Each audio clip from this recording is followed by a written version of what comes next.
You can't stop me now. Can't stop me now. And my feet have come too far for you to tie 'em to the ground. You can't stop me now. Can't stop me now. Set my sights on where I'm going at. They turn it back around. You can't stop me. Well, good evening and welcome to Psychic Coffee Shop. I'm Aeson Knight, and of course, with me tonight is the Techie with the mostest, Techy Joe. How are you, darling? I'm here. I'm a little tired. Well, you had a busy weekend. I put you to work. Busy weekend, like long run today, long runs last week, like yeah. I made you redecorate my bedroom, my kitchen, and my pantry. Quickly. Yes, and let's see. Hold on, I gotta do that math and double check that because I think I got that right, but I was trying to go with how many cubes individually we created. So that is 4 times 9. So 36. And then we have another 36 to that. Yeah. That is 72 cubes already. And yeah. Let's Plus see. 2 half cubes. Well, sort of. Well, no. We had 4 of the 9s. And then to that I added, oh wait, no, I got that wrong. Yeah. 3 of the 6s. Yeah. So yeah, it was a lot of cubes. It's a lot of cubes. It's a lot of storage. We have a lot more room because of the storage, and my office is now my office. I'm no longer in the closet, literally, for my office. Yeah, so 54 cubic feet of storage. 54 individual little cubbies spread across 3 rooms. Yes. It's a lot of storage. It's a lot of storage. It is. It is a lot of storage, but at the same time, it's a lot of needed storage. Yeah, I haven't even kept up with like how bruised my fingers are because these are the Joe fingers. Like, can we just take a moment here? The nails for that damn backing are smaller than this distance, as in up and down. I have to bang into my thumb and index finger every single one of those. By the way, did you know that on the 12 cube, that is 36 nails? And that is 50 nails for a 9x9. Yep. And we ain't done yet. No, we done. No, we not. No, we're done. We're done. Otherwise, Joe's getting before we do more, Joe is now setting a demand. Not a request, but a demand. For an air compressor and an air nailer. We don't need that. Bullshit. You'll shoot your eye out. You're just afraid I will nail your little web feet to the floor. You'll need bigger nails. Basically. Yeah. So, hi, Facebook user. I'm assuming Shannon. Yeah, hi, Shannon. Okay. Cool. Hi, Shannon. But no, there's at least another stack of cubes coming in. At least one more cabinet to put together.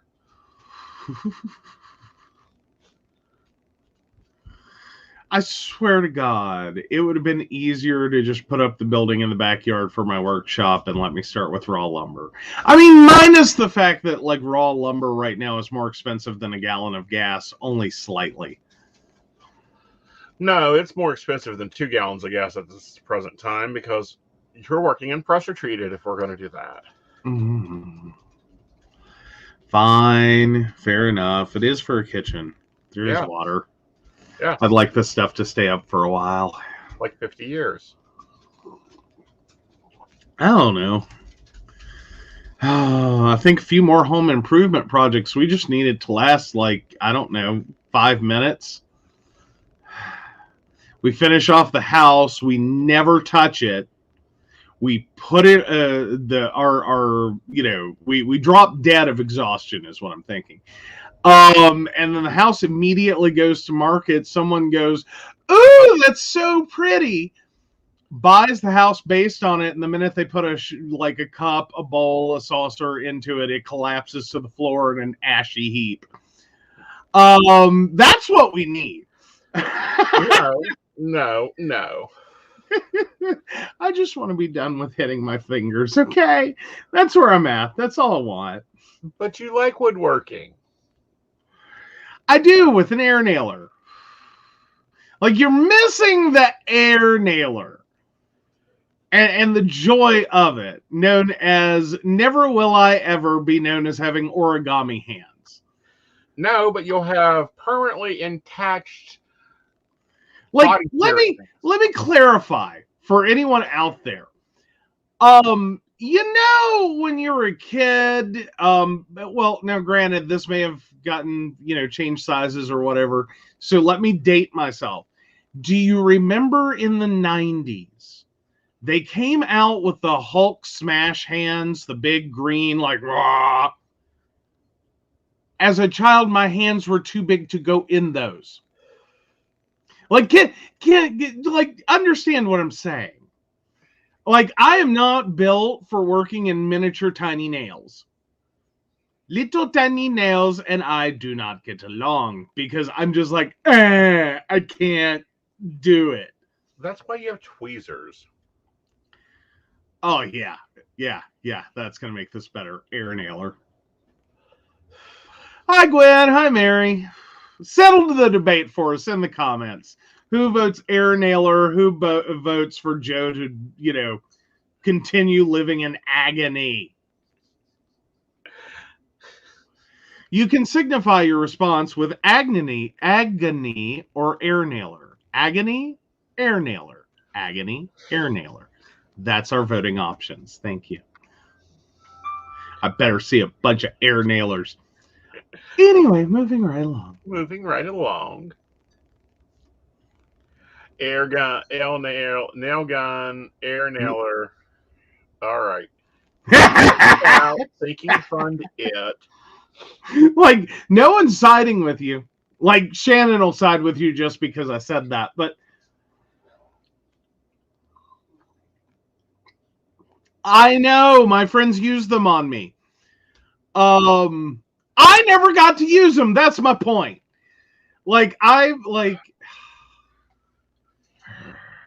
Things in my life. I had to grow into the hands, okay? Uh-huh. But no, we need at least one more cabinet, and I want some more cubes. Like, possibly this whole wall full of cubes. Uh-huh. Uh-huh. Yeah. Uh-huh. Right now, that's just trauma, right? Like, I'm just sitting here scratching my arm, like, I'm going to be calling my therapist for an emergency appointment. That's what I'm doing tomorrow. Well, you have to call your therapist for an emergency appointment. I should? Yes. This isn't a goal, right? Oh, see, I'm fine with drilling without power tools. No, you ain't. Like, I can do it and I will do it. I just, is more my speed, but I'll do it.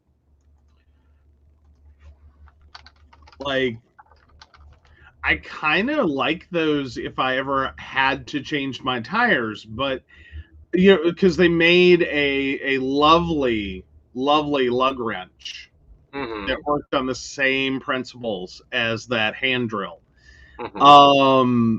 So yeah, but at the same time, it's like, I ain't giving up my roadside service.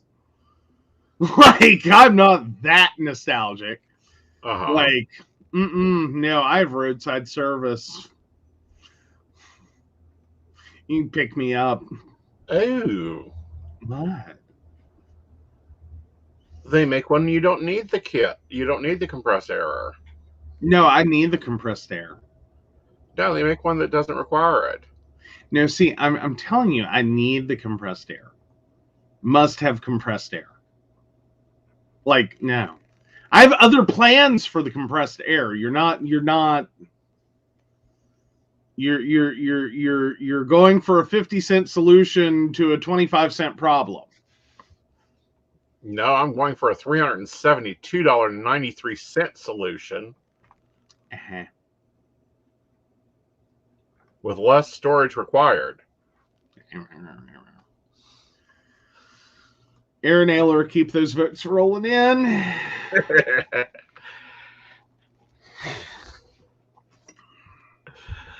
Well, again, set up a sinking fund. Yeah. Because that's how we done this, guys. Oh, yeah. Well, that's sort of how we did this. That's how we did part of this. Yeah. Part of it was you had a really phenomenal weekend. Right. So we got to accelerate that. Right. So that's gone on. It's agreement day in this house. Well, yes, it is that. And no, I don't want to shoot my electronics. Y'all aren't getting this. Like, once you have the compressor, spray paint, airbrushed painting. You can do paint with the giant compressor. And who's allergic to latex? I am, but it'll help you so much. Or the video on Facebook will be hilarious. Once you got to take the curtains down anyway, it's not like I can't stand in the yard. Going, watch this. This will be great. I'll go live. I really will. Again, you want something that's going to take up 5 cubic feet. What? See, even Mary says that's an awesome idea. Hey, Ben painted a car. I know. With one. Princess doesn't need a paint job. With one. Princess doesn't need a paint job. Yet. Ever. Honey, I've seen you drive. Believe me, every time you come back from the store with flowers. I just sit here and go, I have bought you flowers twice. I know. And those days were holiday. You got me flowers today, and they're barely in. They're over there. You want to call the remote assistant to go get them? You call him. I can't bellow. I'm tired. It's just easier. I'll use. Like, Alexa, bellow for me. Sorry, I don't know that. Michael to the living room. Ooh, Shannon's thinking gathering sticks and DIYing some mirror decorations. Mirror wreaths. Ooh, that sounds cool. That does. That sounds cool. Yeah. Hopefully this week I'll finish my craft project. But no, I would think you'd be able to create some really cool wreaths. Especially if you then like tape off the center of the glass. Not perfectly, but just enough. Like you keep most of the middle and then like spray paint it like silver. Right. I think that would be pretty awesome. You get the nice little like, that'd be cool. Like these are things I think are cute in my head. I don't know how much work that is. Like, it's just thoughts I have. Yeah. Like, it also falls in the category of never will I ever attempt that. Mostly because the paint. Like, this is my life. Yes. Yeah, energy and motivation to go for a walk in the woods without dragging a body behind me. Thank you. Yeah, so bringing them in. Yeah, so I got flowers today. There are flowers. Mhm. There And a are. card. There's a card. It's not in here, I know. but yeah, there was a card and there were flowers. So yeah, handing that back to the assistant without hopefully dropping it. There we go. Sorry, I have problems with heavy glass anymore. Like, I'm dangerous enough with one of these. Like, Uh-huh. yeah, I thought we're upgrading to metal cups, probably. mostly for the bounce factor. Well, for the entertainment factor alone. Yeah, well, yeah, because I'll drop it on my foot and scream. Um,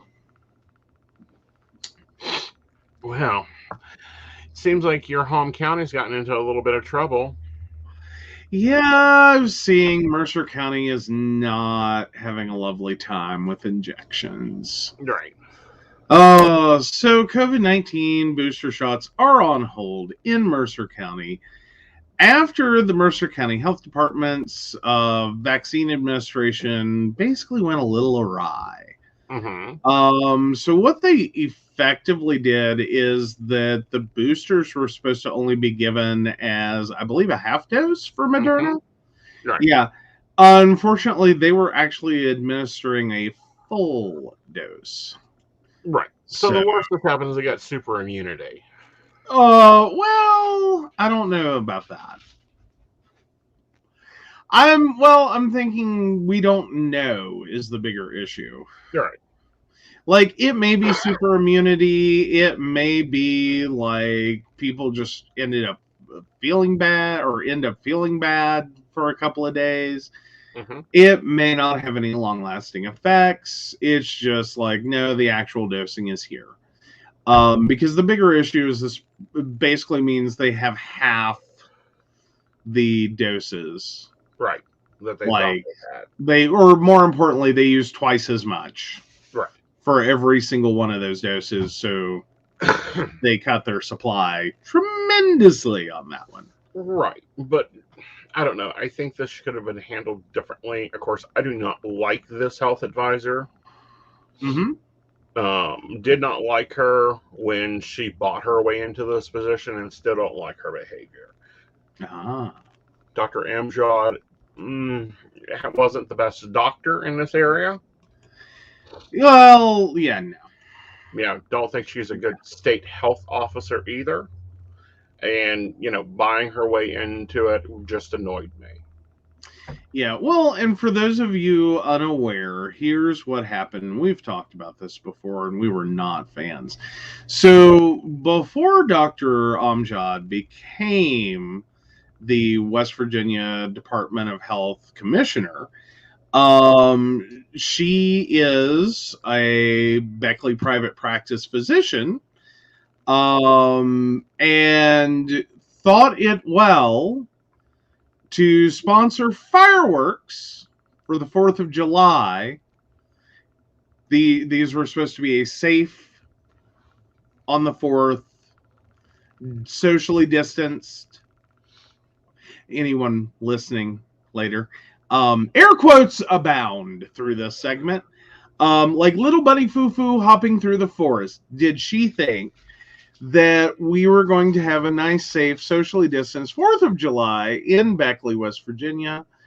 That did not occur.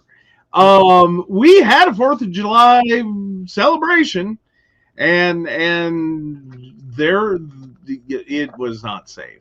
It really wasn't. What we basically did is, instead of having a nice, controlled, organized, intelligent group of people set up in little, so to speak, campsites all across the lawn, which wouldn't have been ideal to begin with, what we ended up having were a bunch of people who just got out of their cars and decided, screw social distancing. So we've been a little annoyed with that, because that was right before she was voted in. I think in a lot of ways it was felt that helped her get some popularity points. Right. Get her name out there. Oh, I think it done more. I think it bought her position. Basically. So we've not been amused because not only wasn't it like, and granted, if this had all gone off without a hitch really, really well, I would have been thrilled. Right. Because it should have. Right. And arguably it even coulda if we coulda got a single state trooper out of a vehicle to tell people to get back in their cars. Or they don't even have to get out. They have a PA system as they're cruising through to their parking lot. They could have used it. True. So yeah, it was not a good situation. How? So Shannon, I do believe I don't carry milk jugs because I lose feeling in my hands and I don't want to break my foot. Yeah, I hear that. Right. Like we are there. But no. So that whole situation was crazy. And yeah, it was one of those, we're sitting in the car going, and I think that was like a very strong turning point for us. Right. In like 2020. Yeah. That was like, when we realized, no, the government isn't going to do shit for us. Well, it was kind of like the moment where like everything came together.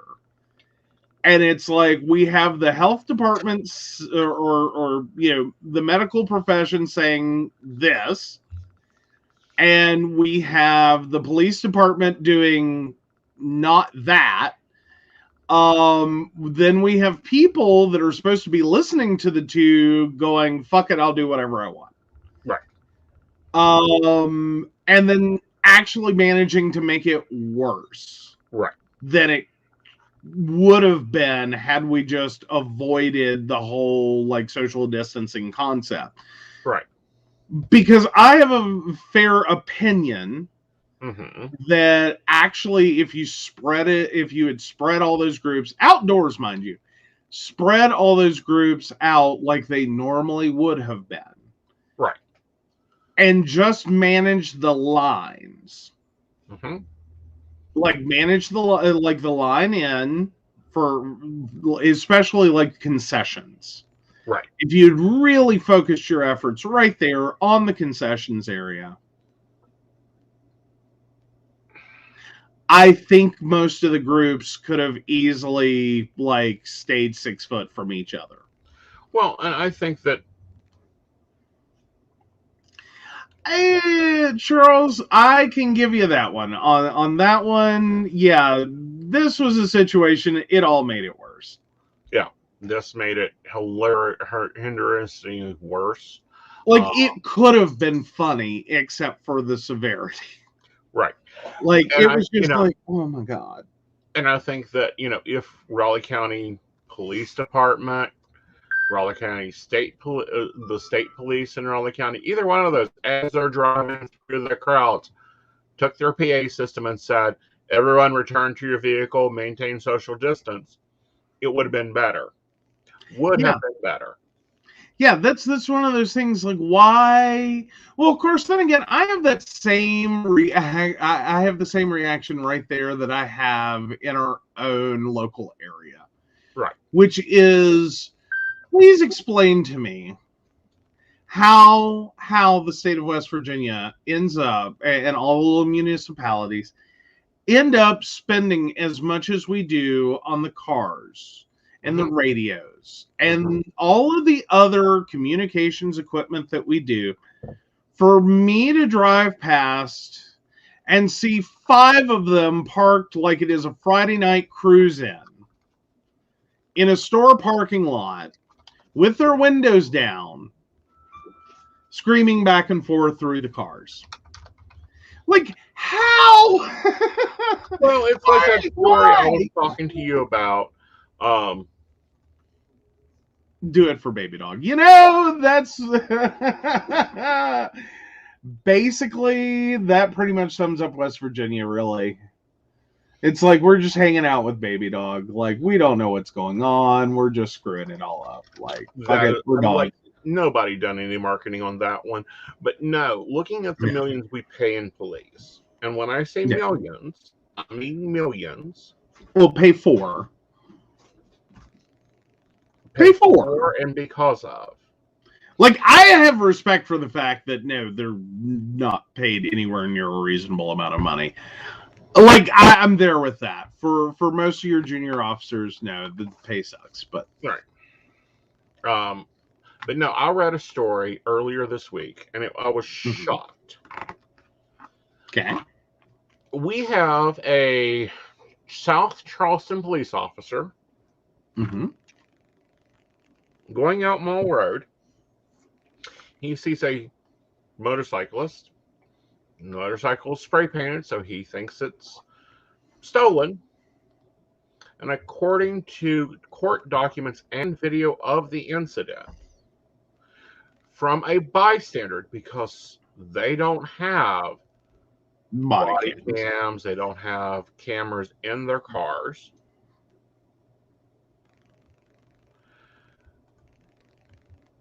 He pursues this person.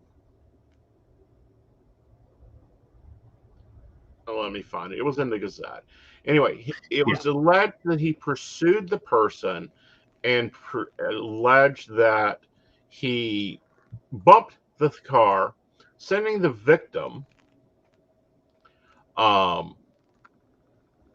who's being pursued. Let me think of that. Was in the Gazette. Oh, yeah. There we go. Bumps him, knocks him airborne. Okay, he hits the ground half in a like substantial water.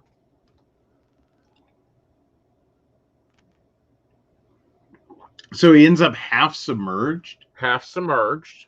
Oh, okay. Unable to feel his back. Unable to feel his legs. It's not really doing well for you in the moment of being half submerged. Continue. No.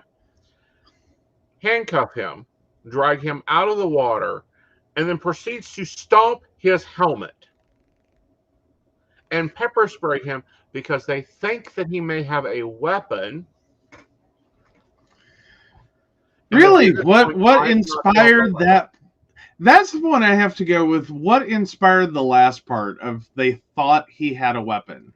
Because it's a stolen. Obviously because it's spray painted. It's a stolen motorcycle.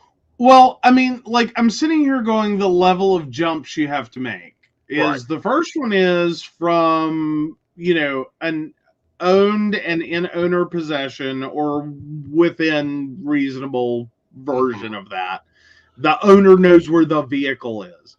You jump from this is a properly operated vehicle with a registered owner or someone the registered owner is allowed to use. Immediately over to spray paint means stolen. Right. And then you have to jump from, okay, well, if this vehicle is stolen, then the person who stole it most likely has a weapon. This is where they jump to with this. That's a lot of big hops. Yeah, that's a lot of big hops. Like, I'm not saying that if you were dealing with a situation which a vehicle were truly stolen, right, you wouldn't potentially be dealing with a weapon. Like, I get that. But when you accelerate from that 0 to 60, right, there's not, like, I don't know what he could have done that would have ended up based on that mindset that was going to back him out. Right. To a point in which he can be like, "Hi, officer, how are you this evening?" And everyone goes home without, right, life-altering reasons to sue. Right. Well, so I mean, I'm just saying that's a lot of jumps. Well, this isn't even the worst of it. So the reporter for the Gazette done an information request for the employee files, and also the court pulled the files into the court case. Okay. This officer has been written up for brutality, having sex in a cruiser, having sex with an informant in a cruiser, having sex with an informant in their apartment while on duty. So lots of bad decision making. Excessive use of Like- force. Well, let's just hold on there because it's ultimately comes down to where this case got started at, Mm-hmm. which is you made an illogical jump from based on spray paint Mm-hmm. of jumping from a vehicle is properly owned, maintained, and operated by the owner or someone who the owner knows Mm-hmm. to stolen. Right. Like, that's a pretty wild jump for me. Like, and I get if you are stealing a vehicle, you most likely want to do something to either A, change its appearance, or B, turn that into something, you break it down into parts, sell the parts. Right. But I this get that vehicle part. is made out of parts. That's the reason it hadn't been registered yet. Okay. It was basically a custom bike. Okay. So this was we finally got it assembled. Let's take it on a quick little test run. Basically. Okay. So then it goes into finding that the officer that came for backup and kicked the individual in the head actually responded to a call originally in 2017 with the officer, the first pursuant officer, and was one of the reasons for the first pursuant officer's write-up, because he took his wife's purse and refused to give it back to him, and he was disrespectful to the officer. So we have two, which very problematical. Here's my problem with the whole thing, however. I'm sorry. Rewind. Okay. So Officer 1, Mm-hmm. i.e. the same one who is accused in this case of kicking, of stomping on a dude's head and causing him to be permanently injured. Right. Officer 1. Okay, and then Officer 2 filed a complaint. Yes, had filed a complaint previously. Okay, because Officer 1 took Officer 2's... No, Officer 1's... Officer 1 took Officer 1's wife's purse and wouldn't give it back. So Officer 2 had to take the complaint. Right. And get the purse back for the woman that he is now divorced from. Like, this is a really shitty game of keep away that cost money. Yes, it costs a good bit of money to poor South Charleston. But where do you think Officer 1 is currently serving? Charleston? Well, yeah, but he's not on patrol anymore. Oh, is he on desk duty? No. No, They no. thought he was so skilled at dealing with people, chasing them, running them over, basically with his cruiser on motorcyclists, that they put him as a resource officer in the middle school. Oh, good. That should go well. Conflict resolution. What? Yeah. You can't handle adults. Let me tell you how middle schoolers are going to be for you, dude. Rough. That's what they're going to be. Like, they're going to be really rough. Right. Like, they might make him cry. Well, like, they may actually crack him. This is what scares me, is he now has at least 3 incidents of misconduct of an officer, misconduct of, executive force, misconduct of behavior, misconduct of an officer, having sex with an informant. That'll totes go well. Let's move in. This is a problem officer that does not need to be on the force. Let me just say, he's already having problems with the line about why it would be bad for an officer to have sex with someone who is an informant. I don't think this is going to be someone who has a really clear, formal understanding of why it might be bad to have sex with a minor. Right. Like, I'm just saying, like, weird suspicion I have. He's already abused a position of trust. Right. I really don't think. Right. And the article's in your private chat, and I'm putting it to the break room. Oh, that one's just. That's just layers of. Are you kidding me? Right. Like, why? Why? Who sees this dude's case file or employee file and goes, yeah.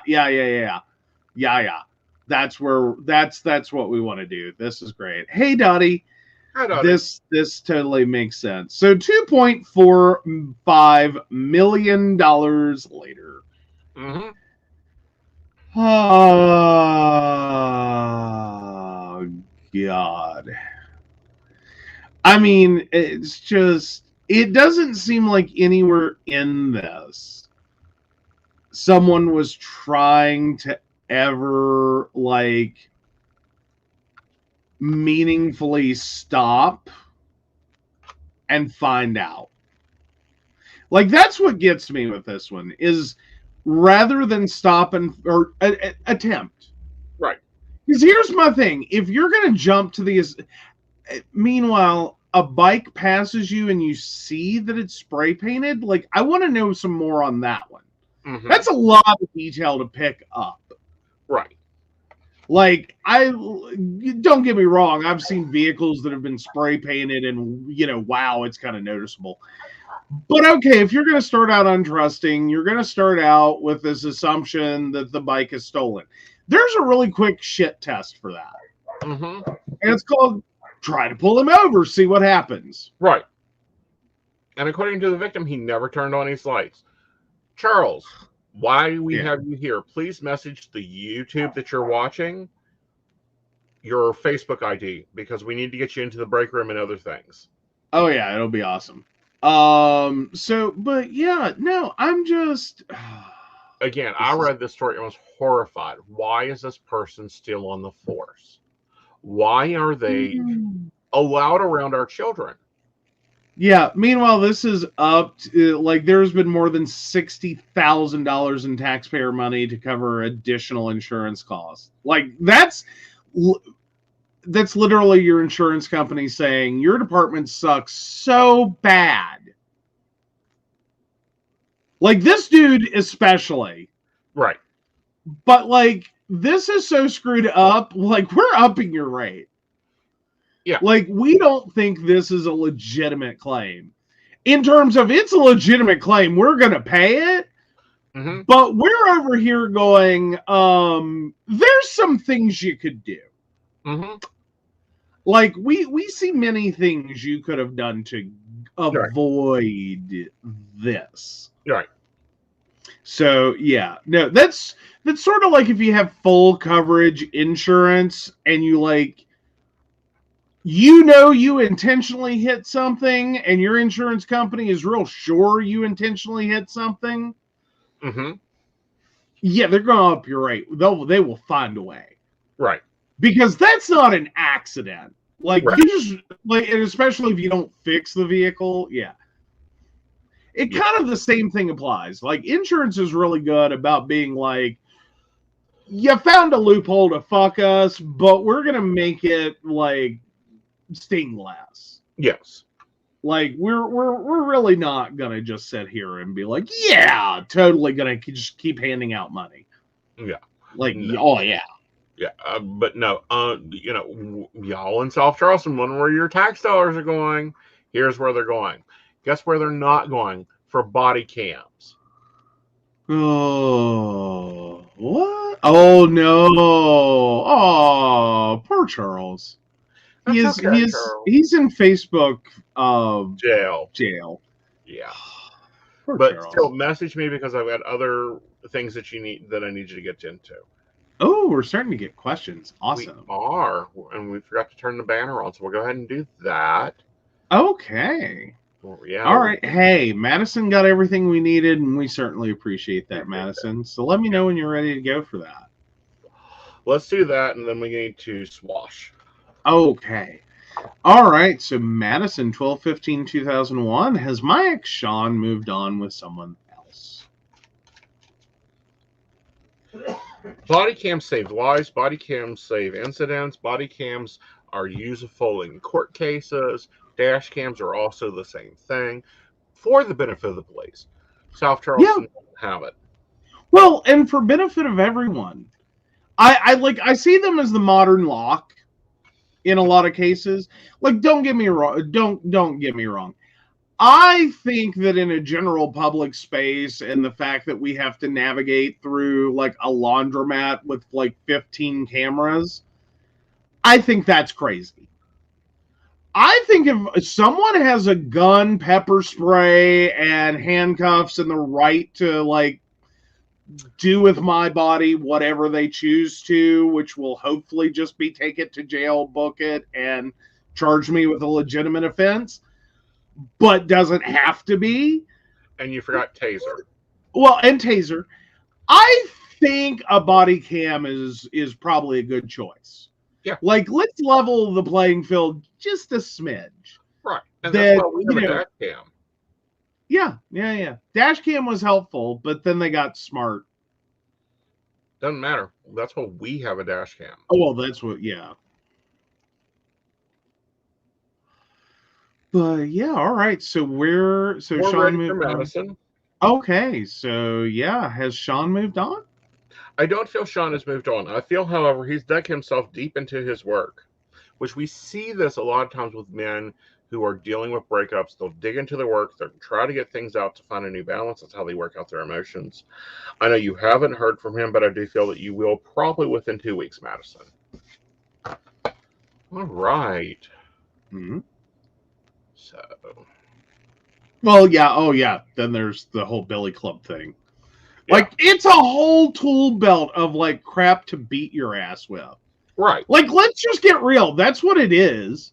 It's what it is. Right. Like, this isn't about, like resources to like improve your day. It's not like their belt has a fucking bottle opener on it. Oh, I'm sure it does. If not, Well, the clip that probably the handcuffs you are on can be used for it. Well, yeah, that's true. That's true. But in general, right. Like, it's not like here's a bag to pick up after your dog. Like, there's no roller for that. Like, they're not walking around with a utility belt. No. It really isn't. It is not about protect and serve utility. Let me just tell you right there. Right. It is shit to beat your ass with. Right. And I don't understand. And this is a difference between the police departments. Okay. Our police department in this area, or heck, we'll go with New York, bigger city, are ready and able to go into a war zone. We have British police that deal with more international people, more races, more racial problems that do not have a gun, pepper spray on their belt. Well, and there's also been some police theory over the years that has started to bring up the point of if you start, well, and it's prison theory as well, that at the point in which you keep treating people like animals, you really shouldn't be surprised when they act like animals. Right. Because, that is not a racist statement. Anyone who wants to try to pull that on me later, that's not what that is. That is not what that is. I point blank mean when you are standing there with someone that you realize is in tactical gear, is with large weapons, with tanks, you have to kind of have a you're either in or out attitude.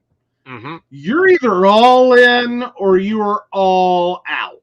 Mm-hmm. Like, there's no in between on that one. Exactly. Well, see, here's the thing, and here's the bigger problem, and it's a societal problem. The more that we look at international police, very few of them carry guns. Very few of them need to carry guns. Very few of them have incidents. They're all, and it's staggered. Like, they have responses for armed weaponry, and that's different. But on your everyday traffic stop, They don't have guns. No. Well, and generally speaking, there's a number of calls they respond to. They do not have a weapon. Right. At all. Right. And it's like, okay, if we escalate to that, we have a response team for that. Right. We, deploy that team when we need it. Right. But back to that utility belt, American police ideal. Mm-hmm. I'm sorry, that just incites this idea that they are a jack of all trades. Mm-hmm. And it's like, no. Right. And No. the theory that you're talking about was they had done a study and they took, I believe it was 14 people, 7 convicts and 7 guards, and put them into this situation. And after 2 days of the study, they stopped the study and they had to pay like $4.2 billion out to the victims. Oh, but here's the pause on that one. These were not prisoners. These were not guards. These were college students in a study assigned a role. Right. And within 2 days, they stopped the study because the psychological impact of the situation had so far exceeded the bounds of ethical responsibility for a clinical study in adults. Yeah. As to require intervening. Mm-hmm. I think we have a problem. Well, there's that's where you have to stop and be like, I think we have a problem here. Right. Like when we've created it mimicked in a lab environment, what would generally be called a normal prison situation. Like you have guards, you have prisoners. It's pretty simple. And that goes so awry in a matter of days. Right. That you could take someone off the street, normal, happy-go-lucky college student, like, dude, where's my bong? And you can create enough, like, trauma, literally, enough trauma in these people to have to, 1, stop your study, 2, pay out, like, massive amount of money for the harm you did. Right. And that wasn't even, like, no one thought when they created this experiment. Like, this wasn't experimenting on children. This wasn't experimenting on, like, babies. Right. This was going into this knowing these are adults. They are choosing to participate. And they're aware of what's going to be going on. Right. And, like, they know this isn't, so to speak, real. Right. Like, this is not, like, these are not murderers and rapists. Right. Joe, your audio is squelching very badly. Okay, do I need to pop in and out? Let's pop you in and out. Okay, let me do that. I'll be right back, guys. All right, so maybe he can get that resolved. We've been having sound issues for a few days. We had a problem with the award show. However, going off this, New Zealand or Australia, one of the two, because their governments and their governmental styles are very much the same, they have done a study with prisoners. And what they basically have done is set up a little town. And the prisoners live in the little town. They can't leave the little town. They're stuck to it in a little town. Okay, let's see if I'm any better. Oh, you sound better. Okay, cool. It's better. I thought it was just in my ear, guys. Yeah. Yeah, and that's what I was getting in my ear, and I was like, why? Yeah. Like, it was so wild. It was. So New Zealand have started prison towns. The prisoners live in the town. They're responsible for their own supplies, other than things they can't make. They grow their own food. They very rarely have incidents. Yeah. Well, and there's been a lot of different approaches to the idea of confinement and how we change or modify behavior. Like Right. how we take a criminal situation, punish the criminal act, and modify the behavior and reintegrate. Right. Like that's supposed to be the original theory. Right. Like baseline. Like if you like everyone knows this, it's second nature. Is that like these are the components. Right. You know, that we are trying supposedly to accomplish, but like somehow in the US we are way too attached to this idea that we're gonna make the punishment worse and we're gonna change people into, but what it does, it doesn't do that. No, it doesn't. Like if anything, we flip it the opposite way around. Like if you just look at recidivism rates, right? Like those are ridiculous, right? Like I would think all the data's there to tell you. And here's what gets me: is every time someone brings it up, it's just like this, like, you know, criminals got to be criminal response, and I'm just sitting here going, or the data basically tells you you done fucked up, man. Like you're not fixing the situation, right? Everything you're doing because they the recidivism rate is solely based on the problems created in general by institutionalizing somebody. You know, it's like the same thing we learned out of the lunatic asylums. You take someone out of the asylum, they'll be back within 6 months. Theoretically, yes. I mean, depending upon the situation they're in. Right. And yeah, when you have a highly controlled environment in which someone functionally is not asked to think, choose, or necessarily be functionally social, that is fundamentally working through a system in which you speak when you're spoken to, you move when you're told to move, you eat when you eat, or eat when you're told to eat, you sleep when you're told to sleep. We have a similar military problem. Yes. In which similar institutionalized concepts. You really have to work with people. Right. I think it's a bad choice across the board, but if you're going to do that, you really have to work with people. Right. And back them out of that very, very, very carefully. Yes.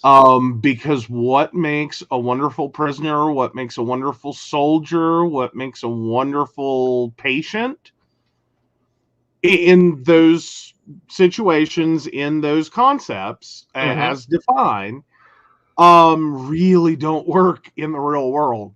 No.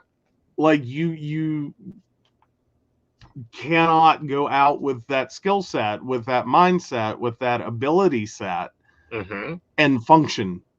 Exactly. Bad things happen.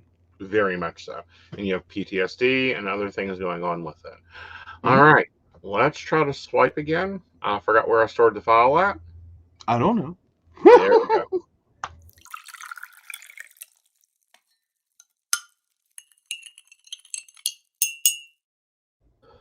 All right. So we're moving on to our topic tonight. And our topic tonight is death and what happens afterwards. You didn't have a fun Grim Reaper? Like, we just came off of Christmas. Isn't some like animation effects on sale right now? No, we are not doing the Grim Reaper. Like, woo! Yeah, no, we have a nice swipe that we're going to start, that we use for topics so that I can separate these later into shorter content. Oh yeah. And when we figure out how to do it, timestamp it for our replay cruise. Hey. Yeah. We're getting fancy. But yeah, so death. To death. I'm sorry, we're going to talk death to death. Yeah. Donnie's like, I did this video. You've done this. You've done this video. You've done part of this video. You've covered And join one us viewer. next week when we talk about tasseomancy. No, that is Sorry, all Bobby, I hard couldn't apart. resist. I am not I going to couldn't research. resist. Oh, I couldn't resist. That was right there. Right. So no, we're pretty sure our death video is probably going to be different than your death video, but definitely check out the Dottie death video. Yes, go check out Dottie the Psychic's YouTube channel. She is an awesome, awesome one. So yeah, I'm going to do some different points. And way more costumes. Yes. We are going to do so many fewer costume changes than Dottie did. Yeah, because we ain't changing costumes. Like, we'll guarantee it right here at the beginning. Right. There's only 2 costume changes? No, there isn't. She's got more characters than that. I was going to say, there's way more than 2 costume changes. Hell, there's way more than 2 wigs. Right. Like, it's a cool video. Check it out. But It's I think she's cool. talking, 2 videos. There are 2 videos. There's a death part 1 and 2. Sorry, right. I was having to catch up with that while being on air. It takes me a second. And we just saw the Joe brain process information, restore files, and put them back into editor. All right. On air. Like, we've had... Hold on. Before we even jump into death, let's just go ahead and talk about the fact we've already had a conversation about the fact my IQ drops 30 points when you turn a camera on in front of me, okay? Like, it's just instantaneous. I lose 30 IQ points just from that. I'm actually smarter in real life, I swear to God, because I know sometimes I'm on here like, I don't know. And then it's like we go off air and it's like, oh, wow, I feel really dumb. So anyway, yeah. First, before we jump into these 30 theories, I'm going to go ahead and give you my theory of what happens after you die. My theory is this.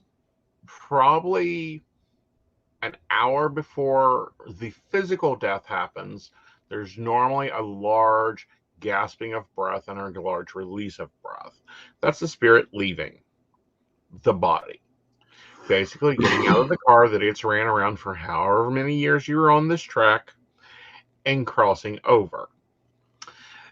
Then it goes to what I call receiving. And the best way to explain this is it's like a giant hotel. Already on the spirit world, everyone has been informed you're coming home. So those in your soul group will join you and meet you. And, take you to receiving. At receiving, you will adjust to the afterworld. Figuring out that you want to change your room from blue to purple, you can change it from blue to purple with just a thought pattern.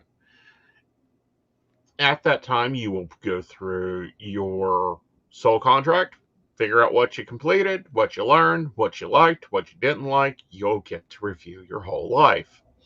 You'll meet with your guides and your team, basically debrief. That is probably in our time about 6 months out.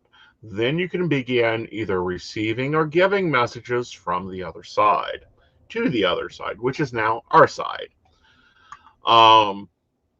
And then living your afterlife. You'll go into a job that you probably continue to do. Maybe you're a researcher or, you are, work in animal husbandry or work as, a guide or a records keeper or something to that.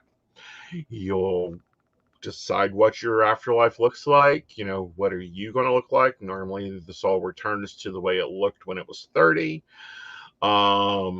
Plus or minus what you're going to live and do, but you still have connection with this world. That's why I say if someone has recently crossed over, I can't contact them for about 6 months after death because they're still trying to figure out how to flip on a light switch, much less some dude that looks like a librarian shows up and says, your daughter wants to speak to you. Would you mind telling me something about you? Do you have messages for her? Because David has to go and work his side of it, of the afterworld. All right. So what's your thoughts after death? Nope, that's it. Okay. Like mine are really quick. Like my segment on this one is so simple. Like, sorry, this is where the atheism comes in. Is I'm like, this is it. You get one shot. This is it. I can entertain other thoughts, theories, and ideas, and I can be wrong. Mm-hmm. I'm totally accepting of that. Like, I've joked for years. I'm going for the pop up, the hot tub with the pop up video screen in hell. Okay. That's what, like, if there's a door number 2 and I end up behind it, Mm-hmm. like door number 1 is this is it and we're done. Door number 2, if I have to take it, Mm-hmm. yeah, I'm totally just gonna shoot for the hot tub in hell with a pop up video screen. Like that's it. I'm there. Like I bought this. Right. Like, and it better be a damn good video screen. I really want to be tortured because whoa, was I wrong.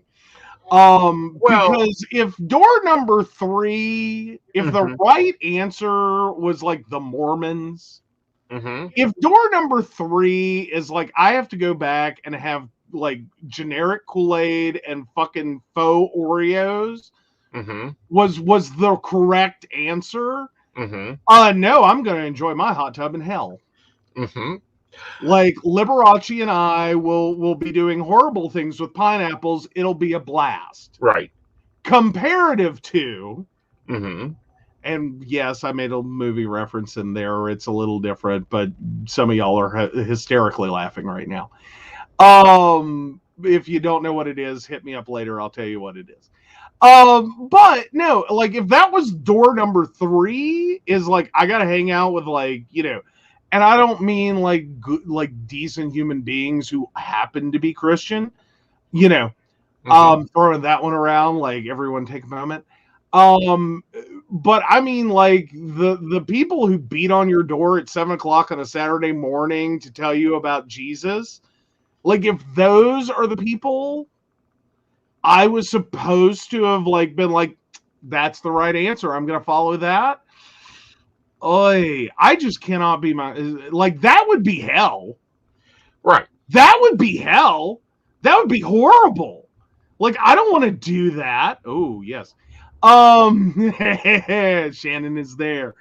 So all right, everyone's on board. We're good. All right. So let's look at these other 30 theories. There's 30 more theories. There's 30 more. The simulator theory. Does it ever feel like everything is in life is programmed? What if death was a simulator theory because our lives are just quantum data to a higher being's video game? Yeah. I love and the best part of this article is right here. Oh, Microsoft and partners may be compensated. Warning.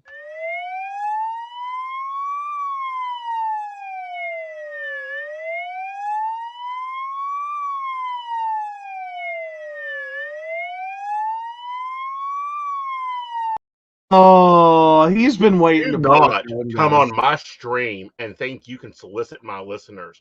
Get your own. Goodbye. Bippity boppity boop. So anyway, so the best part of this article is right here, and it is totally accidental. Microsoft and partners may be compensated if you purchase something through recommended links in this article.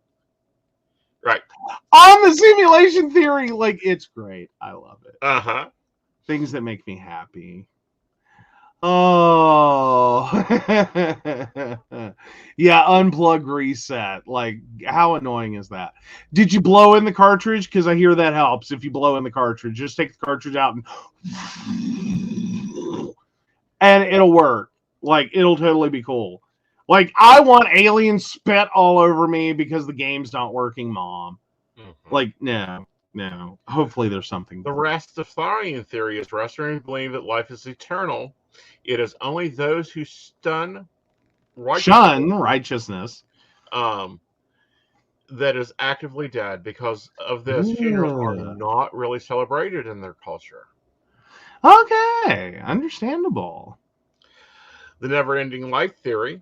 The never-ending life theory is definitely one of the most unique Euclideans on the list, they claim that when you die, you are immediately reborn into your life again without any memory of the life you just led before. I think some of us walking around going, I have Etch-a-Sketch brain are probably could go with this one really easily, because there's no way I have not had a few. Like, I'm just telling you right now, like, this has been rewritten so many times. Mm-hmm. Ooh. Like, you just, yeah, slap it around. Like, that, it's like, we're boppets. Like, that's what we're going through. Great. Yeah. Yeah. The cosmic theory. Cosmic theory claims that our consciousness belongs to the universe and not our own individual bodies. When we die, your consciousness returns to the cosmos. Yeah. I mean, there's parts of that sound great, and then there are parts of that are like, really? I don't know that I don't know. The Buddhist theory believes that reincarnation after death. Therefore, there are different realms which you can be reborn into after death, whether it be a god, demigod, human, animal, or ghost. Yeah, Charles has a point. The cosmic theory does sound a touch Mormon. Yep. Like, a little Mormon. Parallel universe theory? Yeah. See, like, y'all have to, like, you have to have alcohol before we deal with it. I have to have alcohol before we deal with parallel universes. The parallel universe theory has been explained in countless sci-fi books, and could it be real? The theory claims that when you die, you will be living in the same universe as you were before, just in a different portion of space and time. Mandala effects. Those are fun. We'll get to those. Alrighty, so the dream theory. What if it was all just a dream? The dream theory claims that when we die, we will just wake up from a very confusing, vivid, and long dream. Pinch yourself. This was the best I could come up with? Like, I just want to know if you want to take on dream theory, is anyone else going, the fuck did I have for dinner? Pizza. Like, apparently. Because you always sleep terrible when you have pizza, so it had to be pizza. Like, this is like pizza with like extra green pepper, and oh, by the way, let me just drink a beer first. Right. Like, this is bad. So no, I really hope dream theory, what kind of life you got to be having if you think it's dream theory? Right. Like, I'm just curious, like, where does that fall out? Does that fall out on the high end of people who are like, I'm having such an amazing life? Mm-hmm. Like, like, everything's great. There was a trust fund. I went to college. I got the job. The wonderfully hot spouse, never had to deal with any trauma or like a bad day. Like, right. Or is it like the total opposite end of the spectrum where dream theory kicks over and it's like, it's just a bad dream? We'll all wake up soon. Now drink your Kool-Aid here in Jonestown. It'll be fine. Yep.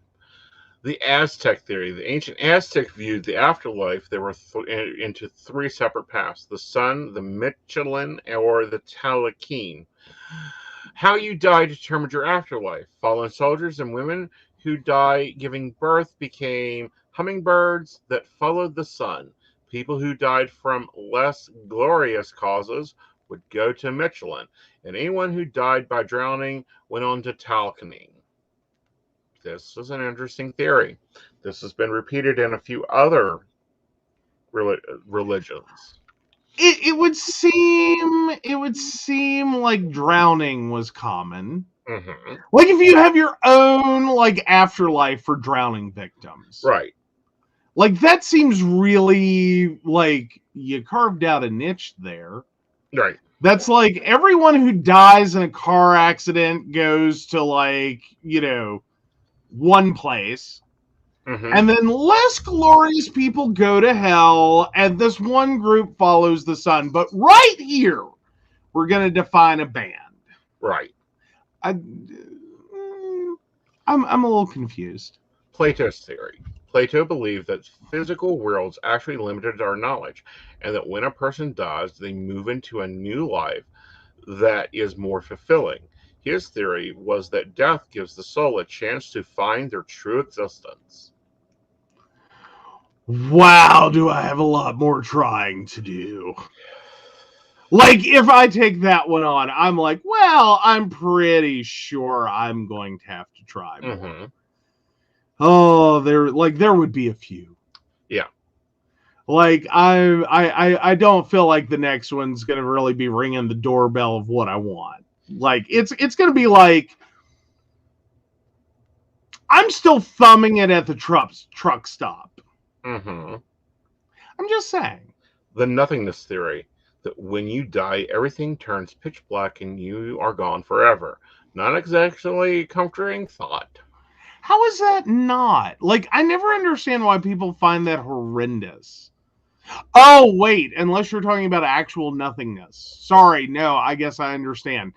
Yeah, no. Well, I mean, depending upon how you interpret that.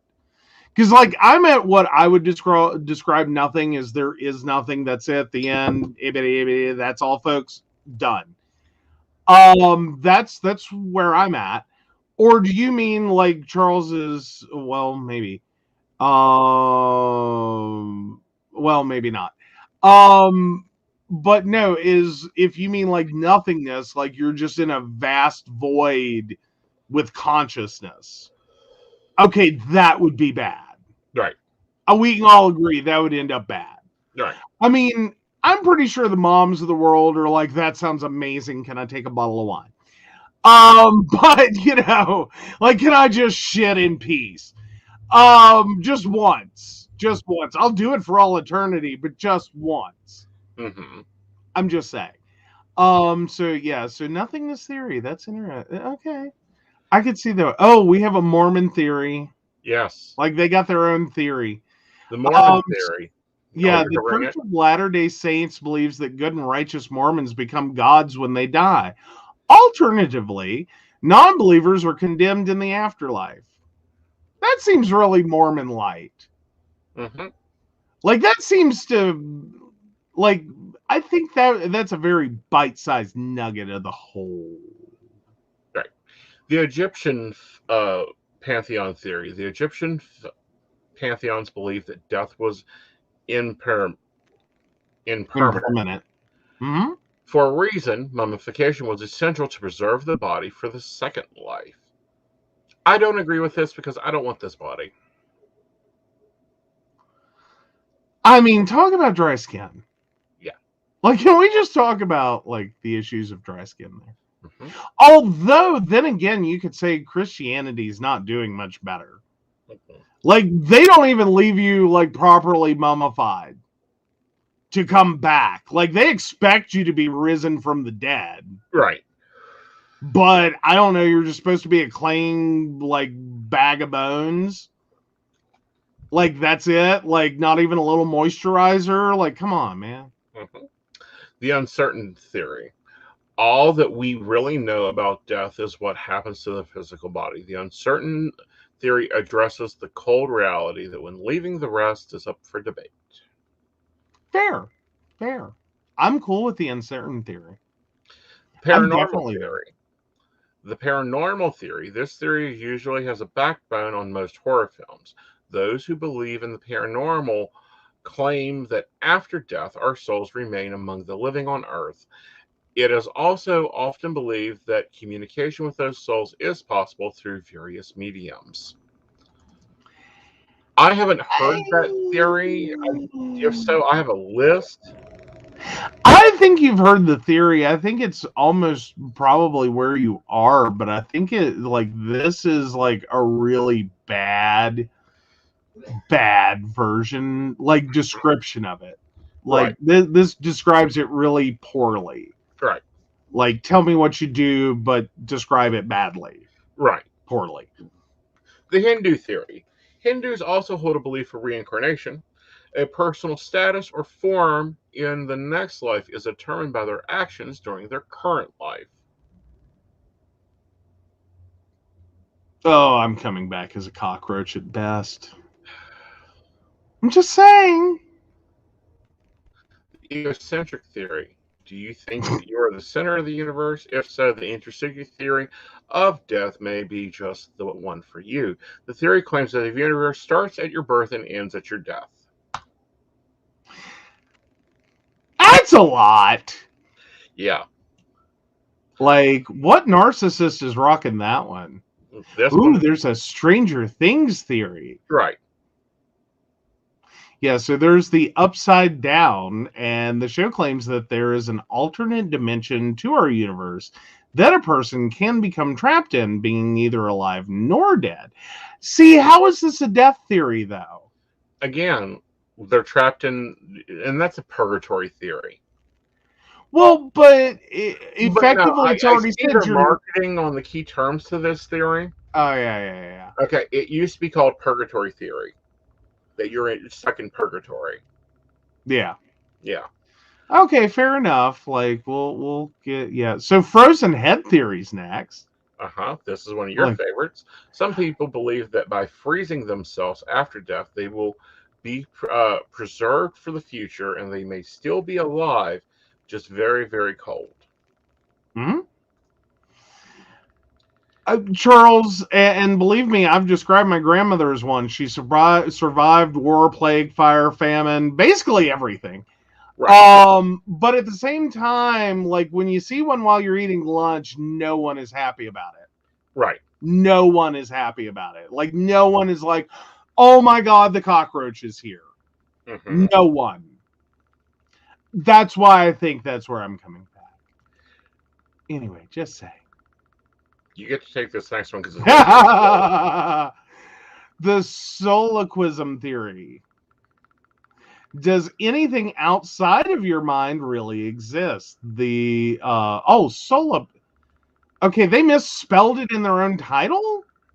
The solipsism theory is valid in both life and death. The only thing that we can definitely say is real is what an individual sees and experiences. So perhaps when the individual dies, everything else does as well. That's always an interesting theory, at least. Because then you would have to go one step further and say that, like, right now I'm having the... Okay, if I take it from the perspective of me, then I have to start with, I'm doing a live stream that doesn't exist with a person that doesn't exist to debate opinions with that functionally don't matter for a bunch of people that don't exist. Like, I don't know. That one really challenges, like, that's a lot there. That basically we're giant test beds for like computer apps. Just instead of testing like apps, we're testing like thoughts and theories as a whole experience. That's a little nuts. Yeah. The exorcism theory. The excretion theory. Excretion theory claims that the universe is a giant brain in a human body, and individuals are memory cells. When the cells die in the human body, it gets excreted. So perhaps that is what happens to the people in the end. Oh yeah, altered carbon is fun. So yeah, then we have the Christian theory of the Christians are here, they're always here, you knew they were here. So Christians believe in both heaven and hell. If a person is good and righteous, they will enter the utopia that is heaven. If they lead a life of sin and wrongdoings, they will end up in hell. That's not actually true. Right. Like, technical Christianity just says and granted, there were some earlier people who got excluded because, rule change. But functionally, if you go New Testament side, literally, you can be the worst, shittiest human being on the planet. You get one quote, you accept the belief, and stop there. Boom, heaven, you're fine. Mm-hmm. It's a literal get out of hell free card. Mm-hmm. It's also known as the worst cop out for an atheist at the end of their life ever. Just as a side note. Like, it's like the thing that just the atheist brain is like, really? You decided at the last possible second to be like, oh, but I could be wrong and I've done some questionable things. Let me just go ahead and go for it. Like, what's the worst that happens? Like, because that's a great way to leave the universe. Is what's the worst that happens? Mm-hmm. Like, I think that invites some problems. Just that's me. Okay, so nihilist theory. Nihilism deems that all values are meaningless and baseless. That being said, a true nihilist way of approaching death and afterlife is that there is nothing at all afterwards because even life had nothing. Right. Oh, nihilism. Oh, my God. Yeah, Futurama, I become Bender, I think, basically. Yeah. The Beetlejuice theory. The hit Tom Burton's Beetlejuice revolved around the recently deceased that is haunting their old home and its new owners. The only way to be freed from the middle dimension is of incontinence. Exorcism frees you. Would you like an afterlife to be like this 1988 comedy? No? That's a little... Ugh. That's a bit Like, where are you with Beetlejuice theory? I just think that one just kind of falls in there. I think it's very rare. Okay. Alrighty.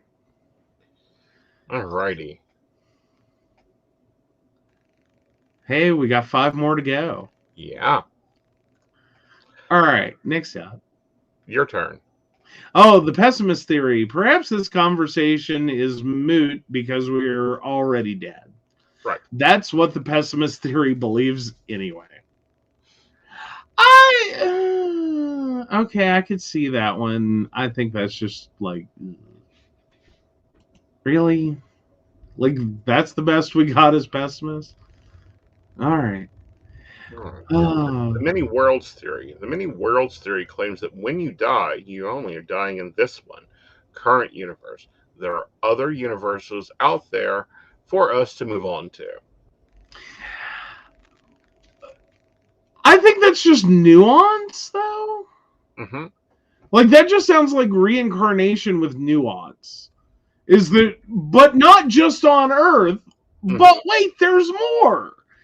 Like, that's all that sounds like, is like reincarnation plus other galaxies and universes. Right.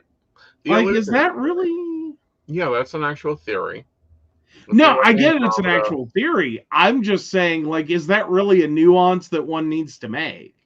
Well, I don't even think it's a nuance. I mean, because if we look at older stuff, you know, there's theories of Andromeda, there's theories of Amir, there's theories of other worlds that tie into that theory. But mostly when we deal with, like, reincarnation, regardless of which, specific area it comes from, it pretty much is all technically Earth-based. Like, or at least it talks into, like, a oneness kind of thing. It doesn't really clarify. Right. But there's a lot of presumption that, like, you die in Rhode Island, you're popping up somewhere, between there and there on the entire globe. Again. Like, not like you die in, New Jersey and you're going to pop up on the other side of the galaxy. Well, that's debatable. I mean, looking at our theory, and if a soul's life, incarnates every 70 years after death, we could see them, being out there. It'd be like 4 or 5 life contracts later.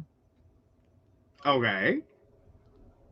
You know, after the human race has escaped its experiment. Well, I'm just saying, I guess there would have to be functionally, I'm saying there would have to be a presumption. Mm-hmm. Because if you start looking at sci-fi and you have people dying in space, Mm-hmm.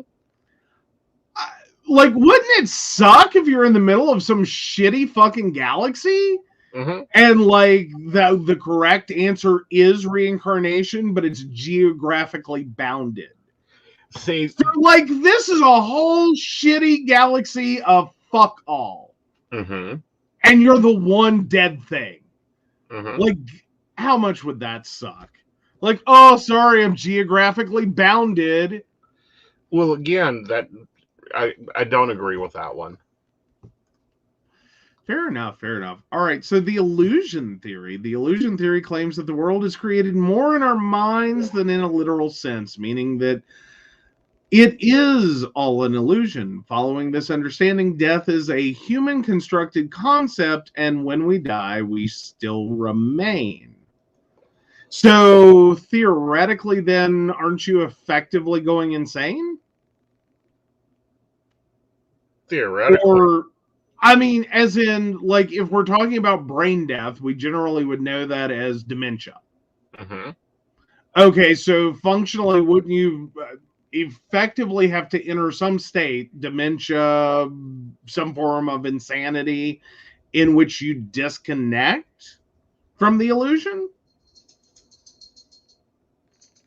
Or I you mean, just have another illusion. Well, yeah.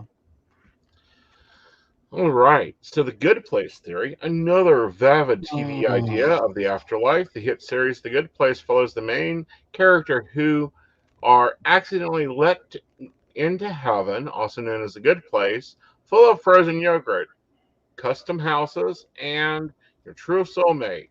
Many viewers hope that this fictional philosophy is true. Wrote There's someone not who, still frozen yogurt. meanwhile, wrote someone who never watched the show. Like, that's not what it is. Right. That's not what it is. That is not even what the Good Place is. Mm-hmm. Watch the fucking show. Like, oh my God. The level theory, if you're being a human being, was just your first level existence. This theory claims that when we die, we move on to our first initial form. Oh, man. I'm going to get stuck like I'm playing some like 1980s Mario. Like, I Mushrooms never will did be finish after that. you. Do what now? The mushrooms will be after you. Yeah, well, like that isn't a dream one already has. Yeah. All right. Yeah, spoiler for if anyone wanted to watch The Good Place, but it's not that much of a spoiler. I mean, I'm sorry, let me back up a second. Do you really hear the words full of frozen yogurt, custom houses, and your true soulmate? Frozen yogurt. Like, that's your suspension of disbelief as you allow frozen yogurt in heaven. Like, okay, all right. Froyo, really? Like, that's what you want for eternity is Froyo? All right. Anyway, take it away with tree theory. The tree theory. Have you ever heard of the tree of life? Some people decide to take it literally by having their remains buried in a tree pod. This way, your body is giving back to the earth, and perhaps you will become a proud tree in your next existence. Working your way up the branches. Okay. Okay. Alrighty. I can semi-follow that one. That sounds more like that's like we got to number 29 on our list and went, fuck, what can we put for 30? I had to say 30, didn't I? Like, all right, 30, I'm just gonna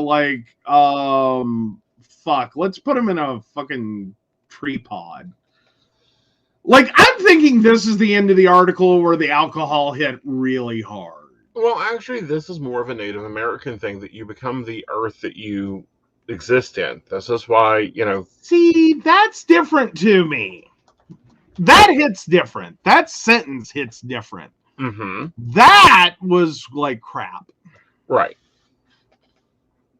So, this hasn't changed my theory on what's happening after we're gone. I'm looking for my lovely seaside home where I can, go listen to Einstein debate why his energy equals mass versus equality, or take, Well, an evening at 83% Beethoven's of you. house. 83% of you roughly is looking for that. Yes. Like 17% of you becomes a diamond. Yes. He gave me permission. I get to turn him into an Etnerva diamond. Yes. So 83% of him will be debating with Einstein. Right. And listening to Beethoven. And planning my next adventure in this experiment down here. Fair enough, fair enough. I'm pretty sure you're going to have to use GPS next time, though. 83% of you will need GPS. I'm just saying. Not really. I'll know where to go dig you up. Oh, God, you're just leaving Horcruxes. God damn it. Yes. That is actually another theory on death. It's been interesting. Oh. Gwen, you cracked me up. Okay, I have to tell a story now. Okay. I'm sorry. I have to tell a story. When my brother passed last year, and we got into like the ashes because he was cremated, I just have to say I got caught in some of the wildest effing conversations. I don't know where everyone's brain went at the same time, but it felt like I might have been the only one still in here.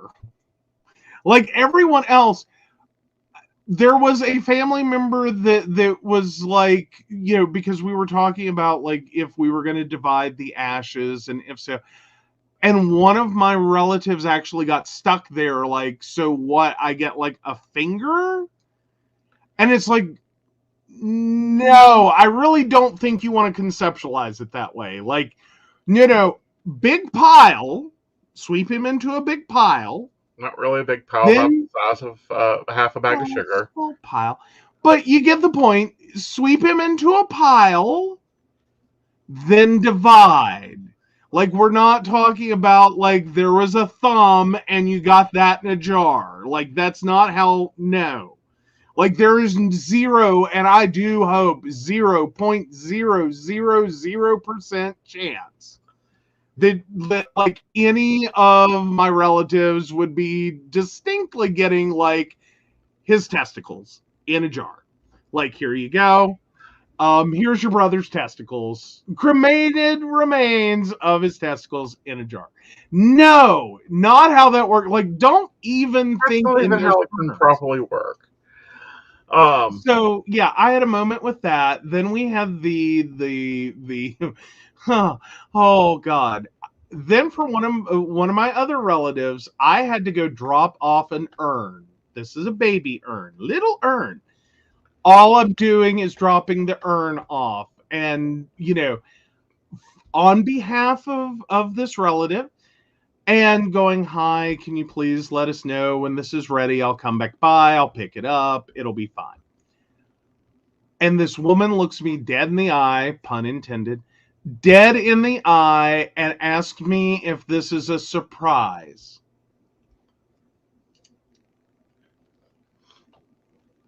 I'm still bothered by this. Like, who the fuck gives surprise cremains? I want to meet these people. Like, please introduce me to the family that's like, surprise, cremated dead uncle. No!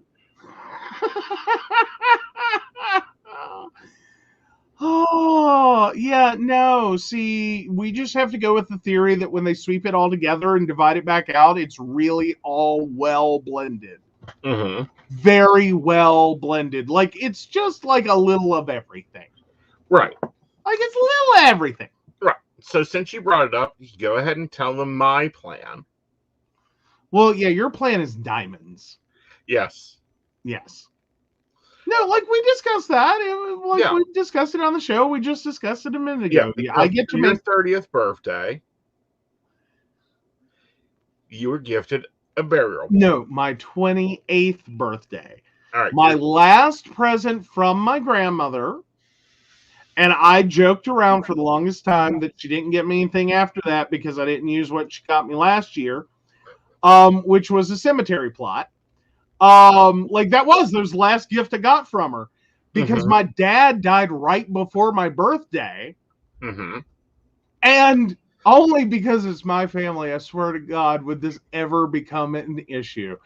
But because we were starting a new arrangement, they would provide one service for free. My grandmother, even in her diminishing state, could not pass up a sale.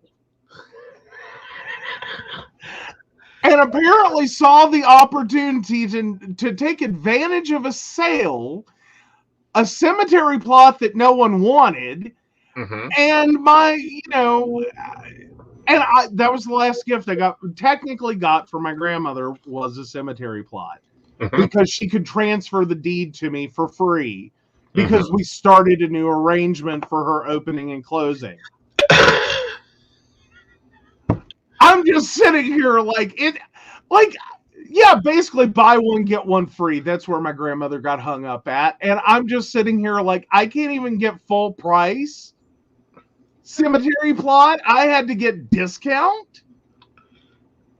Like, what the hell? Right. So he had. I don't even want the cemetery plot. I never wanted the cemetery plot. That was the thing. And I had to tell everyone immediately. Before anyone even starts, you tell me how I deal with a 90-some-year-old woman at the beginning stages of dementia, suffering the loss of her son, her only child, wanting to do anything. I own a cemetery plot. You are free and welcome to it. I'm not like hinging my whole life on this cemetery plot. It's like anyone take the damn thing. I didn't want it, but you try telling that woman no in that moment, and there's a sale. Right. Like, it's not happening. Right. This woman had like 6 fucking Sears credit cards because of the damn 20% off coupon if you opened a new account. It was a sale. There was nothing I could do. Well, but here's the thing with it. So my theory has always been, of course, I have dad back here. I will have mom on the other side. And, other family members I'll be responsible for. They'll all get cremated. We'll get those ashes. We will have them made into a beautiful diamond.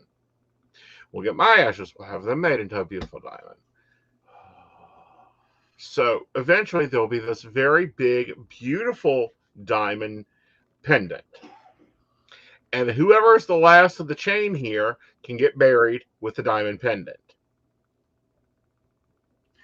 Meanwhile, y'all still don't understand why I only eat salads in public, because I'm afraid his like fucking Mae West loving ass is going to end up like with all of us prematurely dead, wearing a tiara for a good 40 years before the spare parts and like Joan Crawford like multiple replacement strategy fails.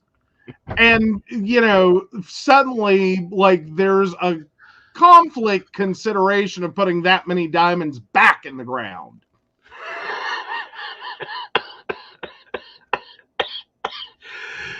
Well, either that or the vampirial theory will kick over. Well, and yes, Shannon, diamond is less macabre compared to an ash-filled dildo. Mm-hmm. Oh, that just seems ripe for too many jokes. Oh, all of them horrible. Brenda says that's what kept going through my mind when they asked if I wanted mom's ashes and jewelry. I wonder what part I'd be carrying around. My brother once cremated and asked me to flush his ashes. Please don't flush ashes. Yes. No, we do not flush cremains. We do not dump cremains without asking first. Right. Anywhere. Down the toilet, in a public park, off a cliff, into a waterway or tributary. There are rules for this stuff, guys. Yes. Don't talk to your mortuary professional in the state where you want to pull this stunt before you pull this stunt, because you really don't want to find out the hard way that no, you can't do that, and here's the fines. Oh, tattooing and shooting up ashes. Ew. See, no, I'm not cool with well, maybe the tattooing. Right. But yeah. And again, check with a mortuary professional literally right before you're ready to do this. Right. Don't ask 5 years, wait, and then go do it. And don't ask today for something that's not going to happen for 20 years. This stuff will change, or could. Don't ever assume that you can just go dump ashes. There are some requirements there depending upon where you're at. Right. Because you're dumping human remains. Right. Keep that in mind. Right. And I believe they have to be, for the tattooing, they have to be prepared differently. All right, I did check out the link, lifegems.com. No, they are not sponsored. Yes, they are my favorite company in this business because they have some of the most beautiful diamonds that come out. Yes. Well, and I think that's a whole show in and of itself, is the value of a manufactured versus mined diamond. Mm-hmm. And quite frankly, I'm sold on the manufactured diamonds. Mm-hmm. I think the whole De Beers debacle is its own nightmare and shouldn't exist. Mm-hmm. Grow your diamonds, guys. It's not worth less. Right. Come on, who doesn't want a ginorma diamond? Mm-hmm. And apparently fuck chocolate diamonds. That was the thing I saw recently, and I don't know if that's 100% true, but apparently they're just really dirty diamonds. Right. That's it. That's the big chocolate secret, is they're fucking dirty. Oh, these are not the grade you would... Do I now? They've opened up new locations. We may not have to take that across state lines. Oh. Is there an Et Nerva near you? Yeah, drill bit heads is what I was reading about for the chocolate diamonds, is that's what they use for those. Typically. Typically that grade of diamond would go on a drill bit. Right. Yeah, don't waste it. Yeah. I don't, I'm sorry, I've bought so few diamonds in my life. Mm-hmm. Actually, I literally, every diamond I have ever bought in my entire life was done before the year 2000. And I think grand total weight is under 3/4 of a carat, and that is multiple diamonds. Right. Just to tell you how few. Other than that, I weirdly and unfathomably and inexplicably to me got drug into someone's engagement ring purchase. And I'm do I need to wear a shirt that says gay does not mean that I know fuck all about diamonds? Why are you taking me?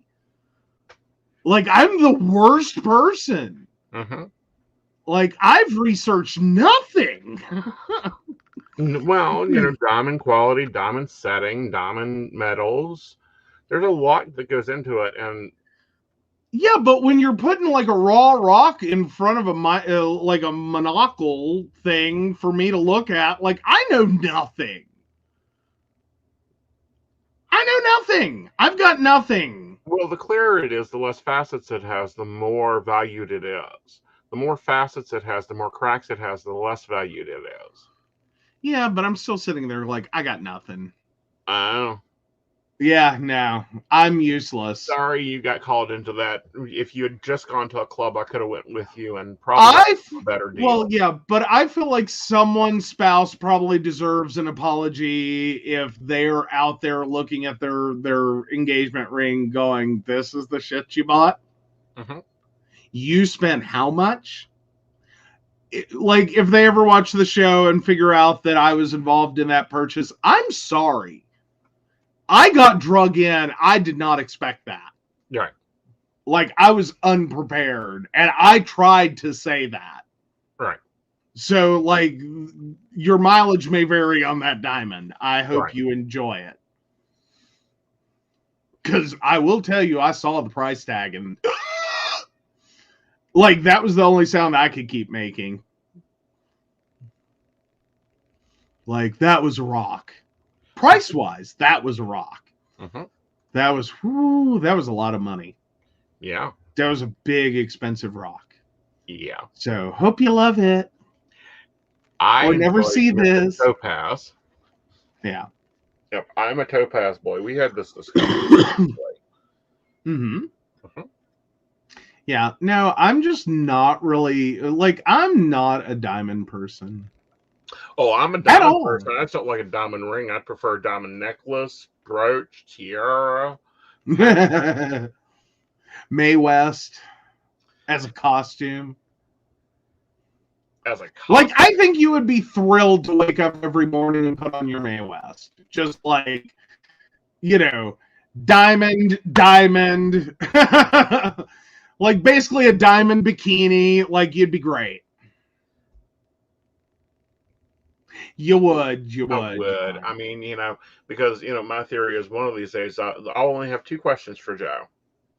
Do I need to go buy a house today, or do I get to go shopping for jewelry?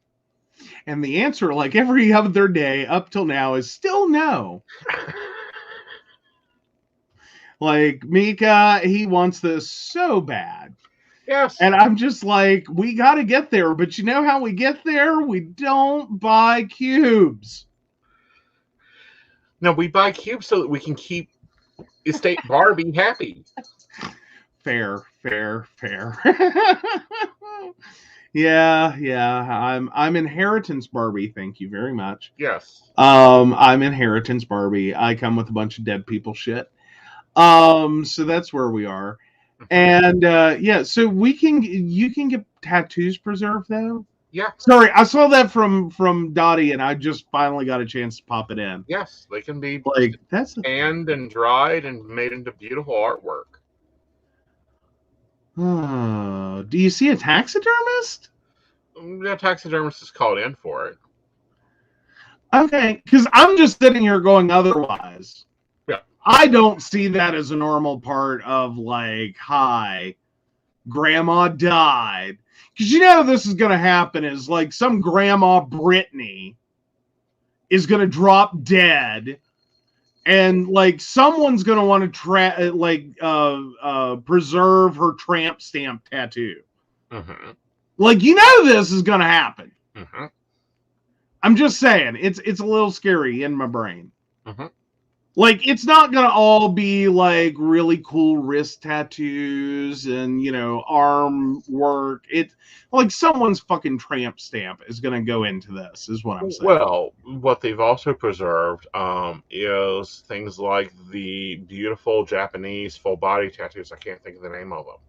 Which is awesome. Yeah, some of that artwork. Yeah, that's awesome. I understand, like, that, but you know some people are going to be calling up Earl, the local taxidermist, because, like, Grandma Brittany had the coolest butt tattoo. I'm just telling you guys. Like, and I say this, I actually have,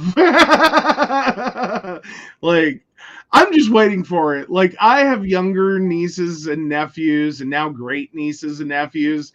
And I know that there's a possibility one day, if they choose to do so, they will become parents and then grandparents. And this may be a conversation about preserving like Grandma Brittany. Yeah, and I keep using the name Brittany because it's just, it feels so young now. Mm-hmm. Like Brittany's are younger women now. Like they're at most in their 40s. Right. But you know, one day they're going to be the like Ethels and Idas Mm-hmm. of the world. Mm-hmm. And like someone will be having this conversation, like probably great grandchild Edith, because you know everything old is new again. Mm-hmm. Edith and Iris will be debating over like like saving Grandma Brittany's tattoo. Mm-hmm. Like let that all flow through your brain for a minute, and just like how crazy is our world. Right. Oh yeah. Something tells me a lot of tattoos will be preserved without any indication where on the body that came from. Right. I'm just saying. Right. Like, I'm just saying. But Save My Ink is the name of the company. Cool. Mm-hmm. Very cool. Right. So there's a lot of options on how to preserve the car, and there's a lot of options of what you're going to be doing afterwards. Do what now? Oh, okay. Got you now. I got it now. That was cool. That was cute segue. Cute segue. Yeah. Loving it. All right, guys. We will be back Friday night, of course, with Mountain Bears, and it's all hot topics, and we're going to have a lot of them because I'm already starting my list. All right, guys. I hope you enjoyed the show. I guess the next one we're going to be talking about is the Mandela effect. Yes. I think you'll love that one. I think I will. Like, and I think you'll have a unique take on that one. Probably. Like that'll hit you weird. Yeah, it always hits me weird. Yeah. Alrighty. All right, so I got to take it away. Sorry, I wasn't sure if you were just gonna like use the new outro and be like, "This is it. This is what you guys get." All right, love it. So yeah, all right. So of course we want to thank our Patreon sponsors. You guys are amazing. We love our baristas. And I'm just waiting for it to scroll back around because I really don't want to miss any of you guys. You're amazing and none of you deserve to be missed. So we want to thank Beverly Walker, Mika G, Kathy, Mary Winfield, Brenda Bryan, Ashley Giss, Shannon C, Shannon D, the ever wonderful Lady Gwendolyn, and Charles Shaw. If you'd like to learn more about us, the show, or how you too can become a Patreon sponsor and one of our lovely baristas, receiving all the magical benefits that our baristas receive, please visit us at PCSPnetwork.com. And good night, y'all. This is the calm before the storm. You know what's coming, so be warned.